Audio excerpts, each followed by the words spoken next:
नमस्कार दोस्तों, स्वागत है आपका राजकीय महाविद्यालय बाड़ी के यूट्यूब चैनल पर। आज हम अध्ययन करने जा रहे हैं नदी द्वारा निर्मित स्थलाकृतियाँ।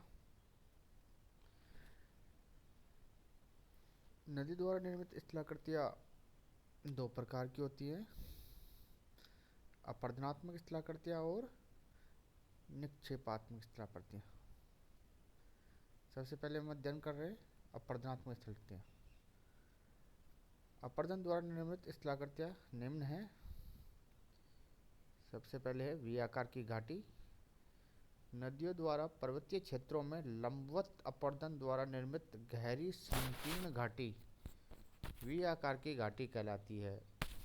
इस घाटी का आकार अंग्रेजी वर्णमाला के वी अक्षर के समान होता है। गॉर्ज एवं कैनियन। गॉर्ज एवं कैनियन वी आकार की घाटी के ही दो रूप हैं। गहरी तथा संकरी घाटी को गॉर्ज कहते हैं और गॉर्ज के विस्तृत रूप को कैनियन कहते हैं। उदाहरण है Sindhu gorge, Dihong gorge, Grand Canyon आदि। नेक्स्ट है जलप्रपात। जलप्रपात एवं सिप्रिका।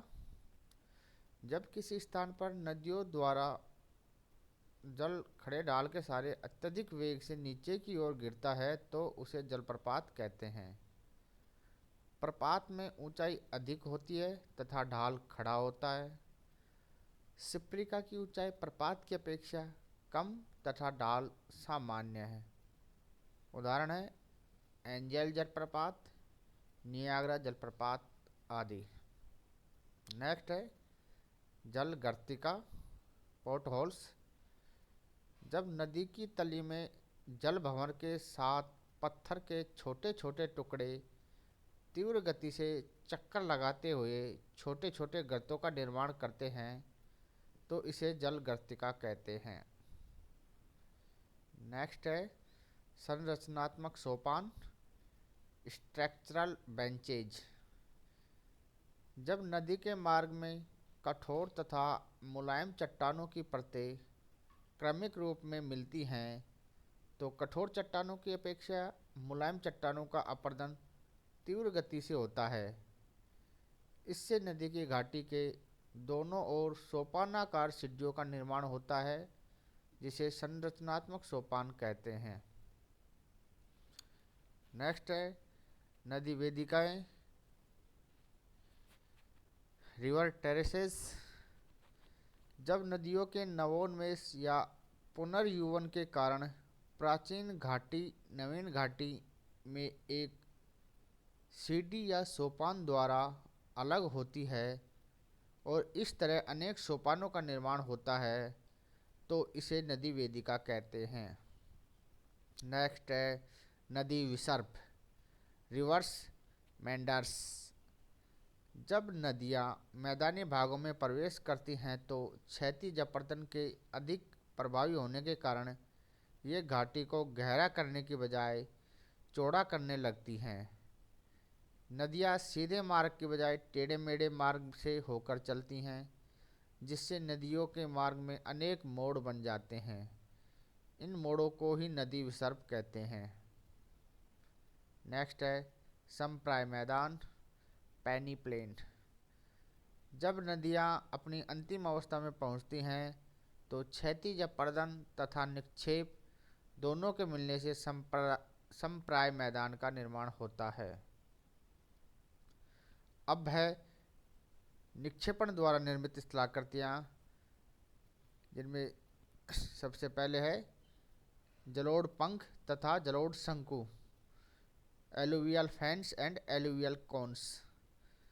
जब नदियाँ अधिक बोझ के साथ पर्वतीय ढाल के सहारे नीचे उतरकर समतल भाग में प्रवेश करती हैं तो उनके वेग में अचानक कमी आती है जिससे पर्वतीय ढाल के आधार के पास अर्धवृत्ताकार रूप में मलबों का निक्षेपण हो जाता है जिसे जलोढ़ पंख कहते हैं।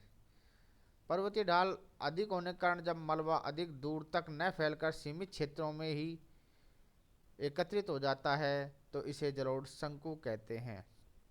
नेक्स्ट है प्राकृतिक तटबंध, नेचुरल लीवेज। नदियों के दोनों किनारों पर अवसादों या मलबों के जमाव से बने बांधों को प्राकृतिक तटबंध कहते हैं। नेक्स्ट आकृति है बाढ़ का मैदान, फ्लड प्लेन।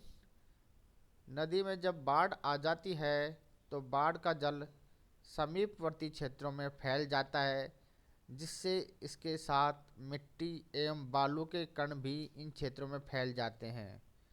बाढ़ के खत्म होने के बाद आसपास का संपूर्ण मैदानी क्षेत्र इन निक्षेपित मिट्टियों से समतल और लहरदार प्रतीत होता है।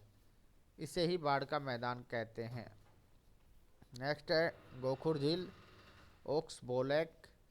जब नदियाँ अपने विसर्प को त्याग कर सीधे प्रभावित होने लगती हैं तो इस त्यागे हुए अपशिष्ट विसर्प को ही गोखुर झील कहते हैं। नेक्स्ट है डेल्टा।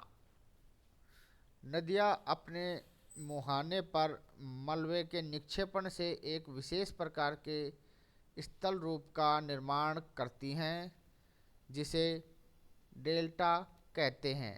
यह नदी के अंतिम भाग का समतल मैदान होता है जिसका ढाल सागर की ओर होता है। यह नदी के अंतिम भाग का समतल मैदान होता है जिसका ढाल सागर की ओर होता है। डेल्टा के कई प्रकार होते हैं, जैसे चापाकार डेल्टा, पंजाकार डेल्टा, ज्वार नदीमुखी डेल्टा, परित्यक्त डेल्टा आदि। धन्यवाद।